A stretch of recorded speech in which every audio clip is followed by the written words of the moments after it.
नमस्कार प्रिय भक्तों, आइए सुनते हैं गुरुवार व्रत कथा। प्रेम से बोलिए बृहस्पति देव की जय। एक नगर में एक व्यापारी रहता था। वह जहाज में माल लदवाकर दूसरे देशों को भेजा करता था और खुद भी जहाजों के साथ दूर दूर के देशों को जाया करता था। इस तरह खूब धन कमा कर लाता था। उसकी गृहस्थी खूब मजे से चल रही थी। वह दान भी खूब जी खोल कर करता था, परंतु उसका इस तरह से दान देना उसकी पत्नी को बिल्कुल भी पसंद न था। एक बार जब वह सौदागर माल से जहाज को भरकर किसी दूसरे देश को गया हुआ था, तो पीछे से बृहस्पति देवता साधु का रूप धारण कर उसकी कंजूस पत्नी के पास पहुंचे और भिक्षा की याचना की। उस व्यापारी की पत्नी ने बृहस्पति देवता से कहा, महात्मा जी, मैं तो इस दान पुण्य से बहुत तंग आ गई हूँ। मेरा पति सारा धन दान में व्यर्थ ही नष्ट करता है। अब आप कोई ऐसा उपाय कीजिए जिससे हमारा सारा धन नष्ट हो जाए। इससे ना तो धन लुटेगा और ना ही मुझे दुख होगा। बृहस्पति देवता ने कहा, देवी, तुम भी बड़ी विचित्र हो। धन और संतान तो सभी चाहते हैं, पुत्र और लक्ष्मी तो पापी के घर में भी होनी चाहिए। यदि तुम्हारे पास अत्यधिक धन है तो इससे तुम दिल खोल कर पुण्य करो। भूखों को भोजन खिलाओ, प्यासों को पानी पिलाओ, यात्रियों के लिए धर्मशालाएं बनवाओ, निर्धनों की कंवारी कन्याओं का विवाह संपन्न करवाओ। इसके अलावा और भी अन्य कार्य पुण्य के ऐसे हैं जिनको करके तुम्हारा लोक परलोक सार्थक हो सकता है। परंतु व्यापारी की स्त्री बहुत ढीठ थी। उसने कहा, महात्मा जी, मैं इस संबंध में आपकी कोई बात नहीं सुनना चाहती। मुझे ऐसे धन की बिल्कुल आवश्यकता नहीं है जो कि मैं दूसरों को बांटती फिरूं। बृहस्पति देवता बोले, यदि तुम्हारी ऐसी ही इच्छा है तो फिर ऐसा ही होगा। तुम अब ऐसा करना कि 7 बृहस्पति घर को लीप कर पीली मिट्टी से अपने केशों को धोना, भोजन में मांस तथा मदिरा ग्रहण करना, कपड़े धोना, बस तुम्हारा धन नष्ट हो जाएगा। इतना कह बृहस्पति देवता अंतर्ध्यान हो गए। उस औरत ने बृहस्पति देवता के कहे अनुसार 7 बृहस्पति वैसा ही किया। केवल 6 बृहस्पति ही बीतने पर उसी स्त्री का संपूर्ण धन नष्ट हो गया और वह स्वयं भी परलोक सिधार गई। उधर उसके पति का जहाज समुद्र में डूब गया और उसने मुश्किल से लकड़ी के तख्तों पर बैठकर अपनी जान बचाई और वह रोता धोता अपने नगर वापस पहुंचा। वहां आकर उसने देखा कि उसका सब कुछ नष्ट हो गया है। उस व्यापारी ने अपनी छोटी लड़की से सब समाचार पूछा। लड़की ने अपने पिता को उस साधु वाली पूरी कहानी सुना दी। उसने लड़की को शांत किया। अब वह प्रतिदिन जंगल में जाकर वहां से लकड़ियां चुन लाता और उन्हें नगर में बेचकर अपनी जीविका चलाने लगा, मगर गुजारा बड़ी मुश्किल से चलता था। एक दिन उसकी लड़की ने उससे दही खाने की इच्छा प्रकट की, लेकिन उसके पास एक पैसा भी नहीं था जो कि उसे दही ला कर देता। अतः वह उसे आश्वासन देकर जंगल में जाकर एक वृक्ष के नीचे बैठकर अपनी पूर्व दशा का विचार कर रोने लगा। वह बृहस्पति का दिन था। बृहस्पति देवता उसकी अवस्था देखकर साधु का वेश धारण कर वहां आ पहुंचे और कहने लगे, लक्कड़हारे, तू इस जंगल में किस चिंता में बैठा है? व्यापारी ने उत्तर दिया, महाराज, आप सब कुछ जानने वाले हैं। इतना कहकर उसने सूखे गले और भीगी आंखों से बृहस्पति देवता को अपनी सारी आप बीती सुना दी। बृहस्पति देवता ने कहा, भाई, तुम्हारी पत्नी ने बृहस्पति के दिन भगवान का अपमान किया था, जिस कारण से तुम्हारा यह हाल हुआ है। लेकिन अब तुम किसी प्रकार की चिंता न करो, भगवान तुम्हें पहले से भी अधिक धनवान करेंगे। तुम मेरे कहे अनुसार बृहस्पति के दिन बृहस्पति का पाठ किया करो। 2 पैसे के चने और मुनक्का मंगवा कर जल के लोटे में थोड़ी सी शक्कर डालकर वह अमृत और प्रसाद परिवार के सब सदस्यों को तथा कथा सुनने वालों को बांट दो और स्वयं भी अमृत पान किया करो तथा प्रसाद खाया करो, तो भगवान तुम्हारी सारी मनोकामनाएं पूरी करेंगे। साधु को प्रसन्न देखकर उस व्यापारी ने कहा, महाराज, मुझे लकड़ियों में से इतना लाभ नहीं कि 2 पैसे का दही लाकर अपनी इकलौती कन्या को खिला सकूं। उसको मैं हर रोज झूठा आश्वासन देकर टाल आता हूँ। बृहस्पति देवता ने कहा, भक्तराज, तुम चिंता मत करो। बृहस्पति के दिन तुम शहर में लकड़ियां बेचने के लिए जाना।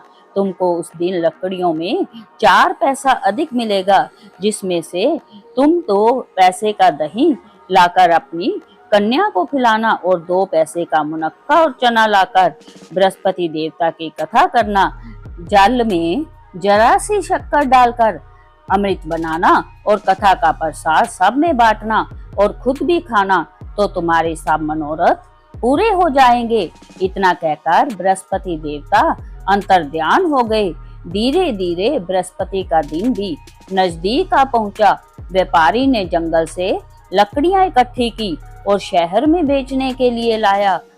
उसको सब दिन से 4 पैसे अधिक मिले, जिनमें से 2 पैसे का दही लाकर अपनी पुत्री को दिया तथा 2 पैसे का चना और मुनक्का लेकर अमृत बनाकर प्रसाद बांटा और प्रेम से खाया।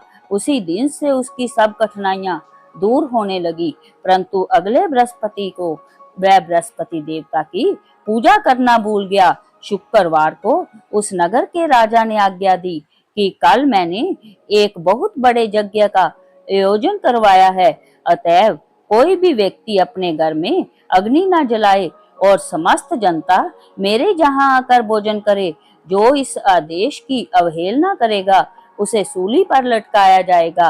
राजा की आज्ञा अनुसार अगले दिन सब लोग राजा के महल में भोजन करने के लिए गए, लेकिन वह व्यापारी और उसकी लड़की कुछ देरी से पहुंचे।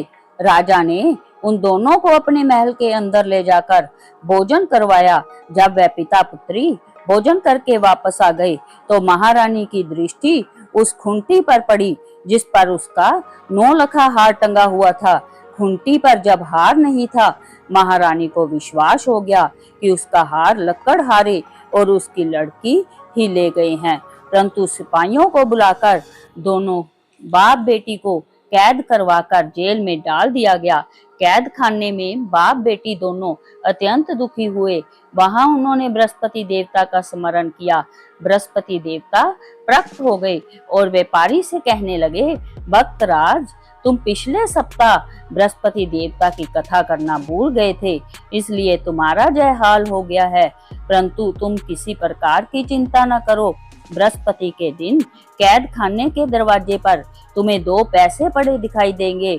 तुम वह पैसे उठाकर चने और मुनक्का मंगवाकर विधि पूर्वक बृहस्पति देवता का पूजन करना, तुम्हारे सब दुख दूर हो जाएंगे। बृहस्पतिवार के दिन उस व्यापारी को जेल के मुख्य द्वार के पास 2 पैसे पड़े हुए मिले। बाहर सड़क पर एक स्त्री जा रही थी। उसे बुलाकर कहा कि वह बाजार से 2 पैसे का चना और मुनक्का ला दे ताकि मैं बृहस्पति देवता की कथा कर सकूं। उस औरत ने कहा, मैं अपनी बहू के लिए कपड़े सिलवाने जा रही हूँ, मैं बृहस्पति भगवान को क्या जानूं। इतना कहकर वह औरत वहां से चली गई। थोड़ी देर बाद वहां से एक और स्त्री निकली। व्यापारी ने उस स्त्री को बुलाकर प्रार्थना की, बहन, तुम मुझे बाजार से 2 पैसे के चने और मुनक्का ला दो, मुझे बृहस्पति देवता की कथा करनी है। वह स्त्री बृहस्पति देवता का नाम सुनकर बोली, बलिहारी जाऊं, वीर भगवान के नाम पर मैं तुम्हें अभी मुनक्का और चने लाकर देती हूँ। मेरा इकलौता बेटा मर गया है, मैं उसके लिए कफन लेने जा रही थी, मगर अब पहले तुम्हारा काम करूंगी, उसके बाद बेटे के लिए कफन लाऊंगी। उस स्त्री ने व्यापारी की कथा सुनी और कथा समाप्त होने के बाद वह स्त्री अपने पुत्र के लिए कफन लेकर अपने घर के लिए रवाना हुई तो क्या देखती है कि लोग उसके बेटे की लाश को राम नाम सत्य है कहते हुए शमशान की ओर ले जा रहे हैं। उस स्त्री ने उन लोगों से कहा, भाई मुझे अपने लाडले का मुख तो देख लेने दो। लोगों ने अर्थी को जमीन पर रख दिया। तब उस स्त्री ने अपने मृत पुत्र के मुख में प्रसाद और अमृत डाला। प्रसाद और अमृत के मुख में पड़ने के साथ ही उसका पुत्र उठ खड़ा हुआ और अपनी माता को गले से लगा लिया। दूसरी स्त्री जिसने बृहस्पति देवता का निरादर किया था, जब अपने पुत्र के विवाह के लिए कपड़े लेकर वापस लौटी और उसका पुत्र घोड़ी पर बैठकर बारात में निकला, तो घोड़ी ने ऐसी छलांग मारी कि जमीन पर आ गिरा तथा बुरी तरह से घायल हो गया और कुछ ही देर में मर गया। तब वह स्त्री रो रो कर बृहस्पति देवता से कहने लगी, हे देव, मेरा अपराध क्षमा करो। उसकी प्रार्थना सुनकर भगवान बृहस्पति साधु का रूप धारण कर वहां आए और उस स्त्री से कहने लगे, देवी, अधिक विलाप करने की कोई आवश्यकता नहीं। तुमने बृहस्पति देवता का निरादर किया था, जिसका परिणाम तुम्हें मिला है। तुम जेल खाने जाकर भगत से क्षमा याचना करो, उससे सब कुछ ठीक हो जाएगा। वह स्त्री फिर जेल खाने पहुंची और मुख्य द्वार के पास जाकर उस व्यापारी से हाथ जोड़कर कहने लगी, भक्तराज, मैंने तुम्हारा कहा नहीं माना।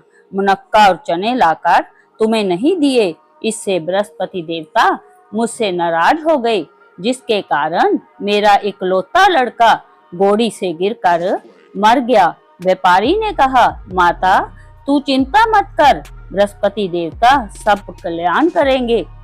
तुम अगले बृहस्पतिवार को आकर बृहस्पति देवता की कथा सुनना।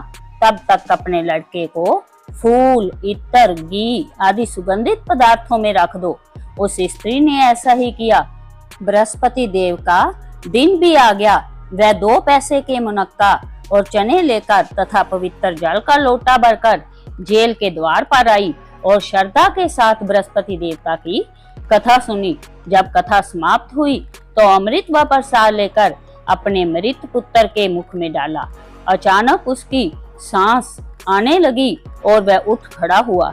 पुत्र को लेकर वह महिला खुशी से अपने घर को गई और बृहस्पति देवता के गुण गाने लगी।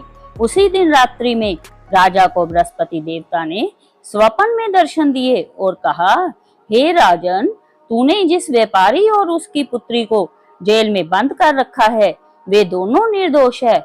अब दिन निकलने के साथ ही दोनों को जेल से रिहा कर दो।